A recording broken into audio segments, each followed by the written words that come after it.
ہوئی تو حضور کو انہوں نے دیکھ لیا. ایک بڑی پیاری حکایت ایسی ملتی ہے. ایک بزرگ تھے, بہت پائے کے بزرگ ہیں, اور ان کی جو خاتون تھی وہ کثرت سے درود پاک پڑھتی. جو بھی درود انہیں بتایا جاتا حضور کے دیدار کے لیے درود ہے وہ پڑھنا شروع کر دیتی. رسول اللہ صلی اللہ علیہ وسلم کو دیکھنے کی اتنی شدت سے اشتیاق انہیں تھی, بہت زیادہ اشتیاق تھا, بہت شوق تھا, لیکن ان کی عمر تقریباً 60 سال کی ہو رہی تھی. حضور کا دیدار نہیں تھا. حضور صلی اللہ تعالی علیہ وسلم کو انہوں نے نہیں دیکھا.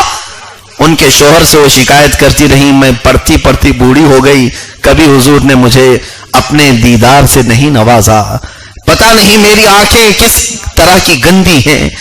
حضرت اس بزرگ نے کیا فرمایا اپنی خاتون کو, میں ایک علاج بتاتا ہوں, میں ایک طریقہ بتاؤں گا, تو اگر کرے گی تو انشاءاللہ اللہ کے نبی صلی اللہ تعالی علیہ وسلم کی زیارت ہو جائے گی. کہا ٹھیک ہے, میں سب ماننے کو تیار ہوں. ایک سچی عاشق رسول خاتون, اس بزرگ نے کہا اپنی بیوی کو جس کی عمر 60 سال کی ہو رہی ہے, کہا ایک کام کرو, آج رات میں دلہن بن جاؤ. 60 سال کی عورت دلہن بنے, اسے گھونگھٹ لائیں, اس کے بناؤ سنگھار کا سامان لا کر کے دیا, سجایا سنوارا ان کو بہت, اور اس کے بعد پھر اپنے پورے رشتہ داروں کو دعوت دے دی, آؤ میرے گھر میں آج دعوت ہے. جب رشتہ دار آئے تو عورت کو اپنے خاتون کو نہیں بتایا تھا کہ گھر میں بہت سارے رشتہ دار ہیں, ورنہ تو جس کی عمر دادی اماں کی ہے وہ دلہن کیسے بنے گی. شرم و حیا بھی تو کوئی چیز ہے, ایک شرم بھی آتی ہے. تو سب رشتہ دار اچانک پہنچے تو یہ گھونگھٹ اوڑے بیٹھی ہیں, چوڑیاں پہنے اور بالکل سجی سنوری ہے, تو لوگ تانا دینا شروع کرتی ہے اور بہت ساری ایسی باتیں اسے سامنے کہنے. ایک نیک خاتون جس نے زندگی بھر اپنی عزت کمائی عبادتوں سے, اسے اچانک لوگ یہ بولنا شروع کر دیے, بوڑھے وقت میں یہ کیا تجھے شوق پیدا ہو گئے, تو بڑھاپے میں اب دلہن بننا چاہ رہی ہے, نکال یہ گھونگھٹ, یہ ساری چیزیں کیا, ہر طرح کے بڑھاپے میں اس کو جوانی یاد آ رہی ہے, بڑھاپے میں یہ ہو گئی ہے, یہ بگڑ گئی ہے, آوارہ ہو رہی ہے, پتہ نہیں کس کو دکھانا چاہ رہی.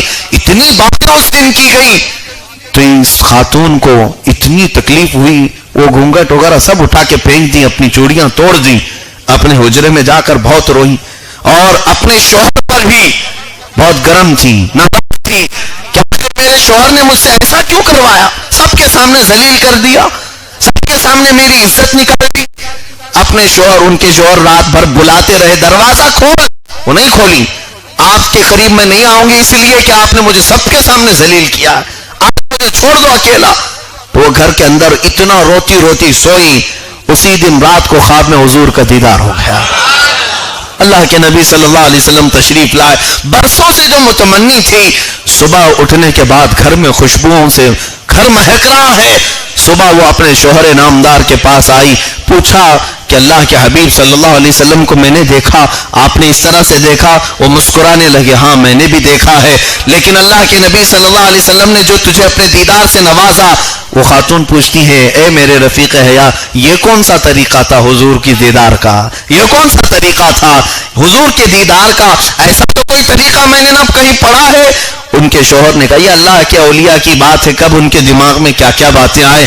انہوں نے یہ کہا, میں حضور صلی اللہ علیہ وسلم کی طبیعت کو جانتا ہوں, میں یہ طریقہ خود میرے دماغ سے گڑا تھا, کہیں کتاب میں پڑھا نہیں تھا. میں نے یہ سوچا اس طرح کروں گا تو تو ٹوٹ جائے گی. بہت تجھے تانے کبھی کسی نے نہیں دیے, تانوں کا درد کیا ہوتا ہے تجھے معلوم نہیں تھا. ایک بار میں سب کی طرف سے تجھے زخمی کرنا چاہتا تھا, اس لیے کہ میں نے یہ تو ضرور پڑھا ہے, جس کا دل زخمی ہو جائے اس کے دل کو جوڑنے کے لیے مدینہ کا تاجدار تشریف لاتا ہے.